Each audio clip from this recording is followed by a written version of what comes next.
Muito boa noite, estamos no ar com mais um Entre Livros, diretamente da segunda Bienal Brasil do Livro e da Leitura em Brasília, ao vivo. Até o dia 21, segunda-feira, estaremos aqui nesse encontro diário. Bom, hoje a gente está falando sobre um assunto que é muito importante para essa nação, que é a construção das desigualdades sociais na história do Brasil, na história do nosso país. A EBC, como você sabe, eu tenho dito todos os dias aqui, está levando essa cobertura aqui da Bienal para todo o país e através de todos os seus veículos, e o nosso Entre Livros está em 66 países através da TV Brasil Internacional e também no planeta inteiro, por que não dizer, através do nosso portal. Se você quiser saber qualquer coisa também sobre a Bienal, você entra lá, ebc.com.br/Bienal Brasília. Meus convidados hoje para falar sobre esse assunto são o pesquisador e professor da Universidade Federal do Rio de Janeiro, a UFRJ, Muniz Sodré, que escreveu, entre outros livros, As Estratégias Sensíveis, Afeto, Mídia e Política. Estou também com o professor da Unirio, lá do Rio de Janeiro também, coordenador do Programa de Estudos dos Povos Indígenas da Universidade do Estado do Rio de Janeiro, a UERJ, José Ribamar Bessa. Ele é autor do livro História Geral da Educação, a Questão Nacional e da América Indígena. E a advogada e diretora executiva do Instituto Indígena Brasileiro para a Propriedade Intelectual, Fernanda Caingangue. Meus parabéns também pelo Dia do Índio, hoje que a gente comemora. E o Instituto lançou recentemente a publicação ENRA. A gente, inclusive, tem, às vezes, dificuldade para pronunciar alguns nomes indígenas, porque não estuda o quanto deveria estudar todas as civilizações indígenas, né, do nosso país. Bom, o livro se chama ENRA, Nossas Marcas sobre a Cultura Caingangue, da qual você é oriunda, né, Fernanda?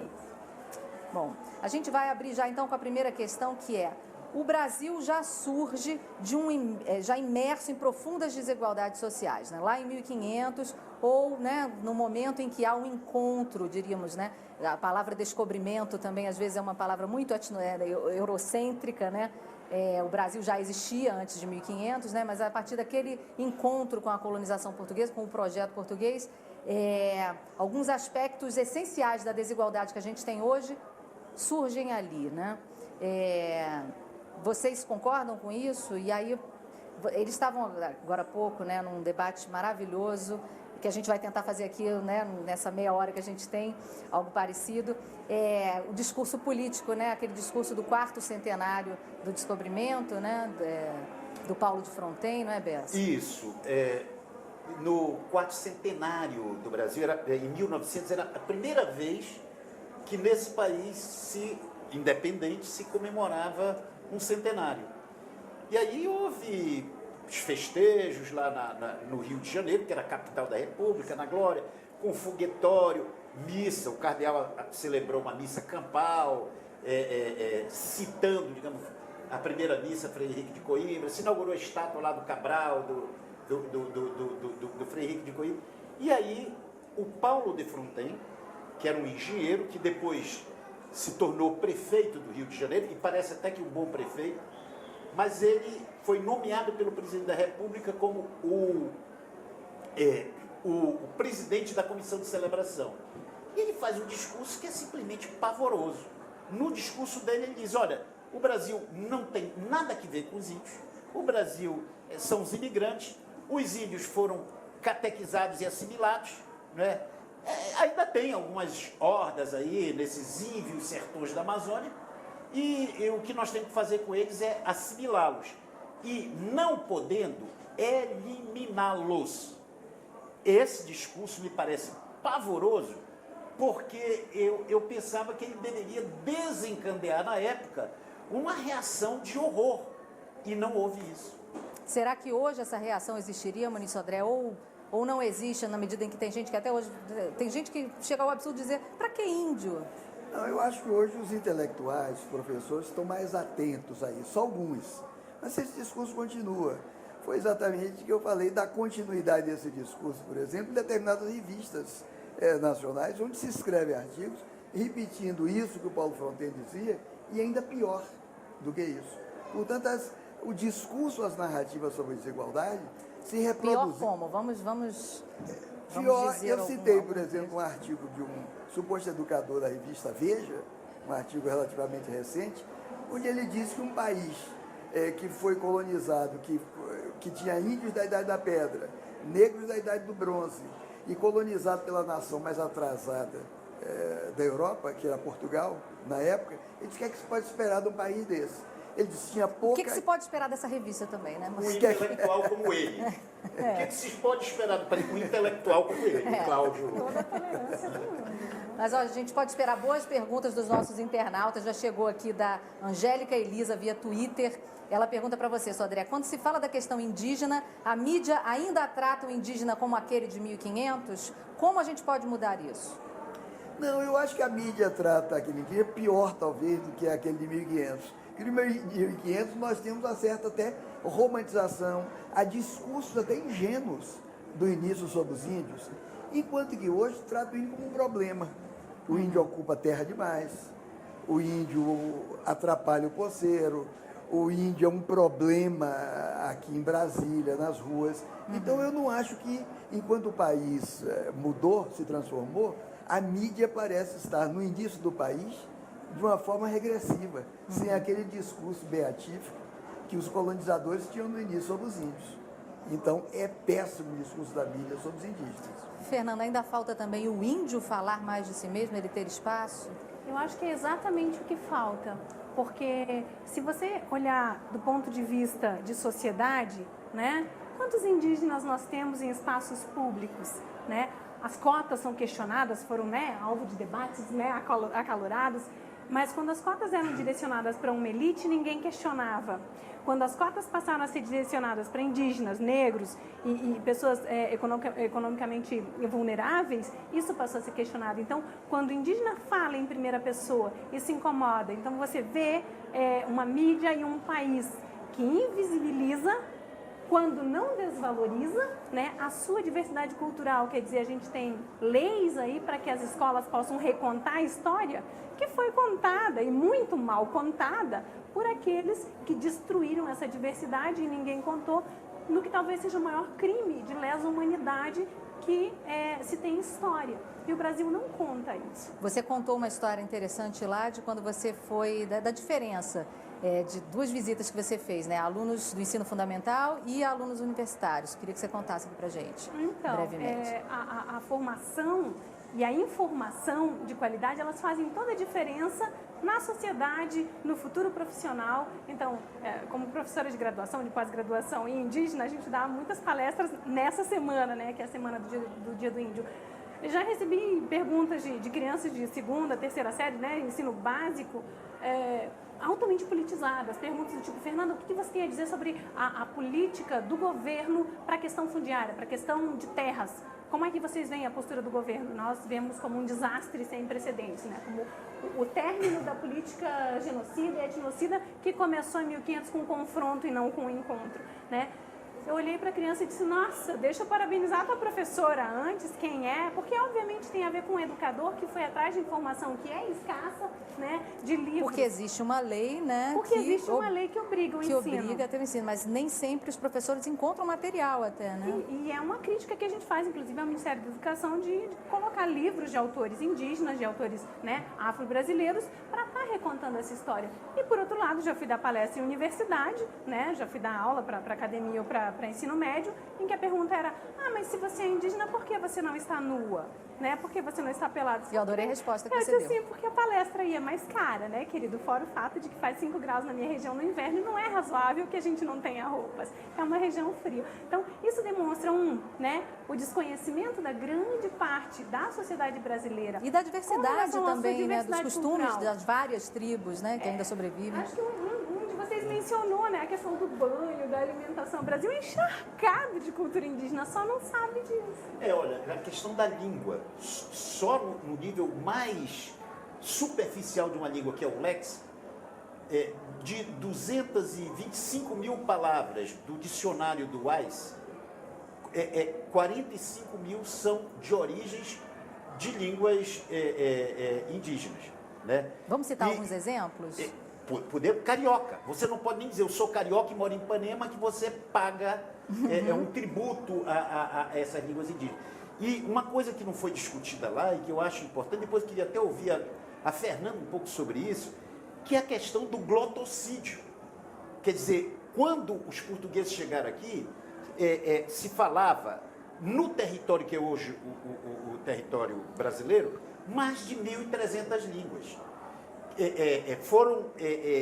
Desapareceram, exterminados os seus falantes, devido à política de línguas também, mais de 1.100 línguas em 500 anos. Então, quer dizer, o Estado brasileiro, ele tem, porque também a doutrina de segurança nacional, ela entendia que o Brasil é um só país, com uma só língua, uma só bandeira, um só hino, etc. E aí se passava um trator em cima dessas línguas. E os índios eram reprimidos, não podiam falar sua língua, nem sequer Mas nas mesmo escolas. assim, você, se não me engano, disse que em São Paulo, até muito tempo, se falou tupi. Era a língua geral, tinham duas línguas gerais. Uma era a língua geral paulista, que os linguistas chamam de LGP, e a outra a língua geral amazônica, LGA. Ambas saindo do tupi e falada por grupos de outras filiações linguísticas indígenas, falada por negros e falada por portugueses. Então, essa língua ela foi se transformando. Na Amazônia, no Amazonas, que é onde eu nasci, até 1860, a língua geral, chamada também de Nheengatu, Nhê fala, Catumô, ela tinha, o Gonçalves Dias passa pelo Amazonas, o poeta, e faz uma avaliação das escolas, encomendado pelo presidente da província do Amazonas. E ele conclui, a escola no Amazonas não funciona porque o professor fala uma língua, que é o português, ele ensina ciência aritmética numa língua que os alunos não entendem. Então, esse quadro, o português só vai se tornar língua majoritária no Amazonas quando, de 1877 a 1914, entram 500 mil nordestinos portadores do português. E aí muda o quadro. Mas, quer dizer, é uma história que a gente não sabe muito. Porque como não se discute na escola, parece que quando o Cabral chegou aqui, todo mundo começou a falar português. E foi um processo doloroso de imposição de línguas e que exterminou muitas línguas e com elas os E saberes. isso foi só o começo da história, né? Mas o principal a gente vai falar no próximo bloco. Esse bloco a gente já está encerrando, olha como é que passa rápido, eu avisei vocês, né? A gente vai falar sobre as narrativas discriminatórias que vêm aí ao longo desses 5 séculos e pouco, né? Destruindo aí muita coisa e causando um prejuízo para todo mundo. A gente vai falar disso daqui a pouquinho. É a EBC na 2ª Bienal Brasil do Livro e da Leitura em Brasília. Até já.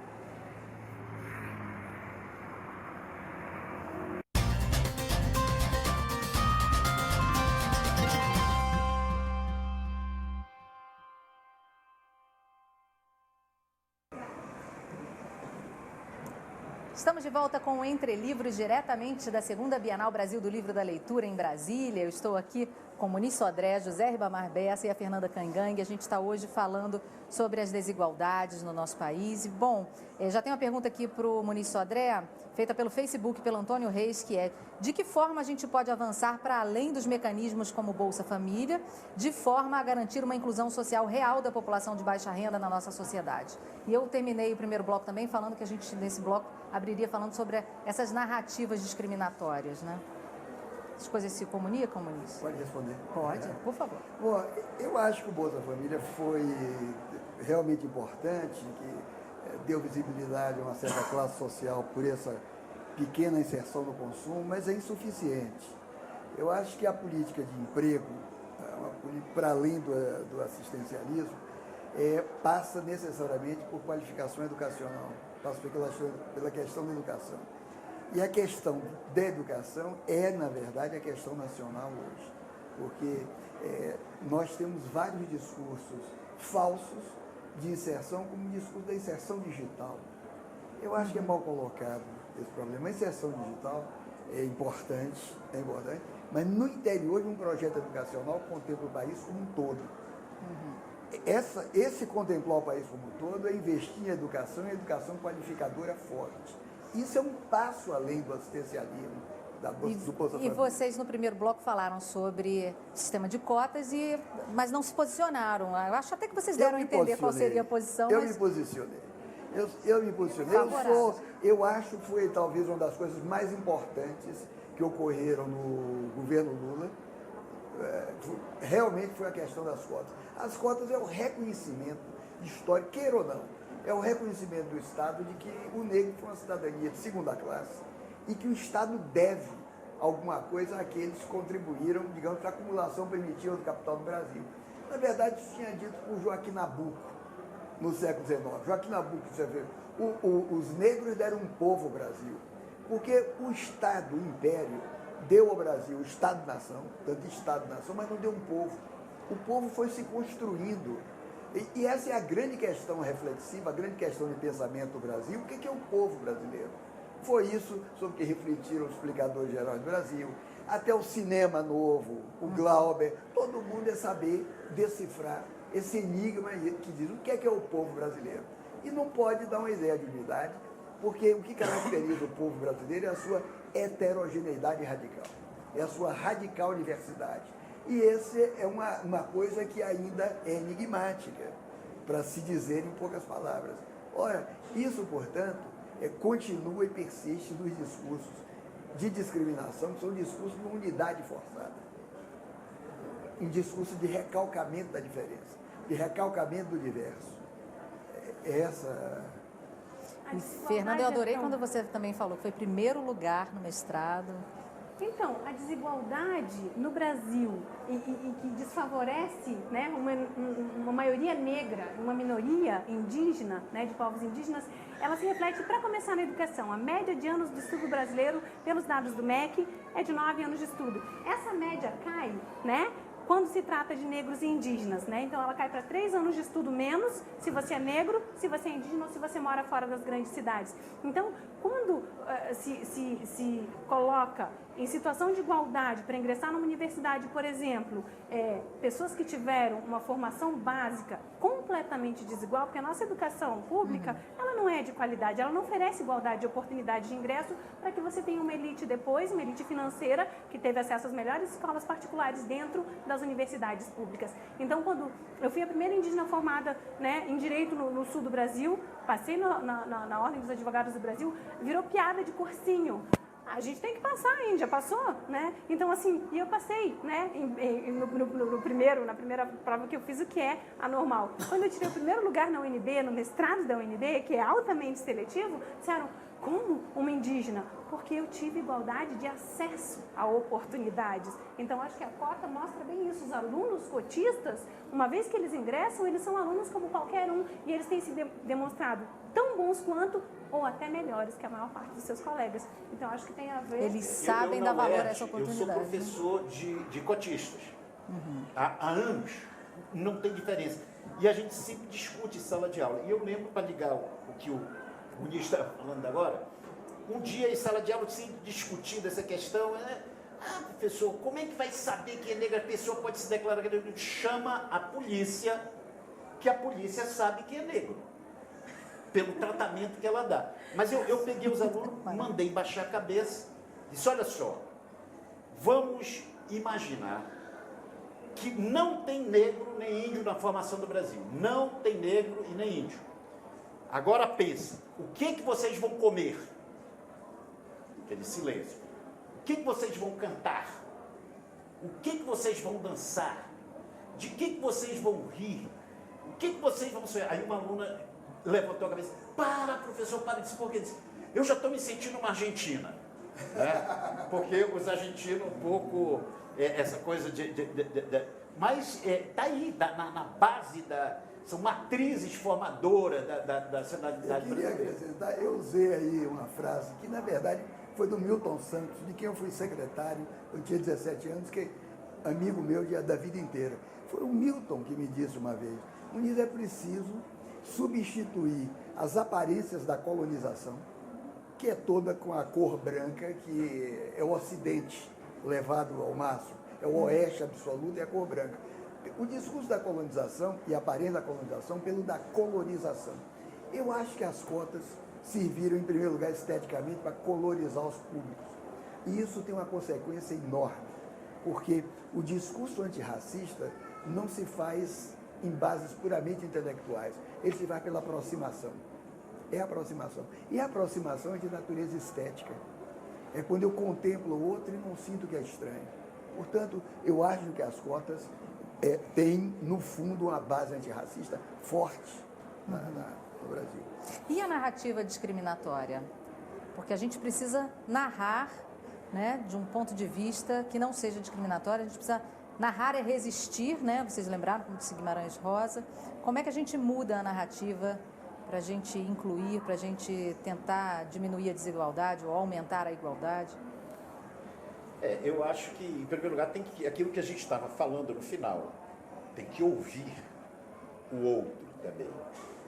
Nós estávamos comentando, quer dizer, como eu estou no processo de cursos, de formação, de liderança indígena, desde os anos, final dos anos 70, e naquela época, os índios nem sequer dominavam bem a língua portuguesa. E aí, a gente quase que falava no nome dele. Hoje não precisa mais falar, quer dizer, eu falo no meu nome apoiando a luta indígena, mas em meu nome ou da instituição que eu pertenço. Mas ninguém mais precisa falar. A gente ouvindo a Fernanda, isso fica claro, né, com a fluência que ela tem na língua portuguesa, um discurso fluente, bem estruturado. Então, os índios estão recuperando esse discurso e é necessário ouvi-lo, no caso dos índios, dos povos, da oralidade toda, né? E veja que é a segunda língua, professor. Imagina o que eu faço na primeira. Pois é.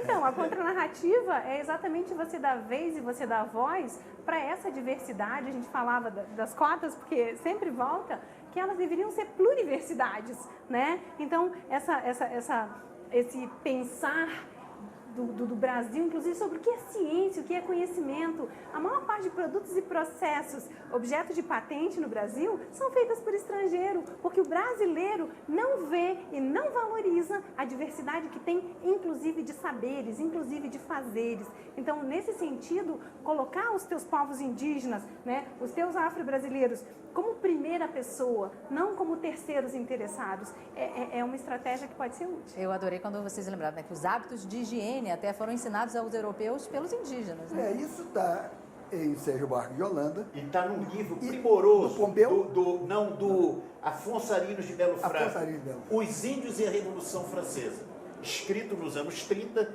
e que eu não sei porquê ele não é o livro mais usado da universidade. Por falar nisso, vamos aproveitar que estamos aqui, né, nesse contexto de Bienal, para vocês darem dicas, então, de leitura para os nossos telespectadores, principalmente que tenham a ver com o assunto, claro, né, falar dos livros de vocês, né? Estamos aqui com a Engrã, nossas marcas, Chatacaingangue, eu sou Caingangue, né? Então a gente recomenda, é uma distribuição do Ministério da Cultura. Esse daqui é um livro, Rio Babel, a história das línguas na Amazônia, está na 2ª edição, pela Eduerge, e tem um outro livro também que fala de Manaus, eu sou de Manaus.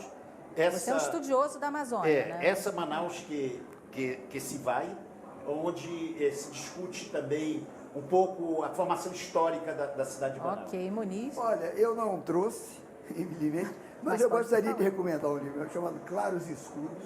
Infelizmente está esgotado, e eu estou recomendando para ver se a Vozes tira mais uma edição, tem 3 edições. Por favor, Vozes. Claros e Escuros, que é sobre povo e mídia no Brasil.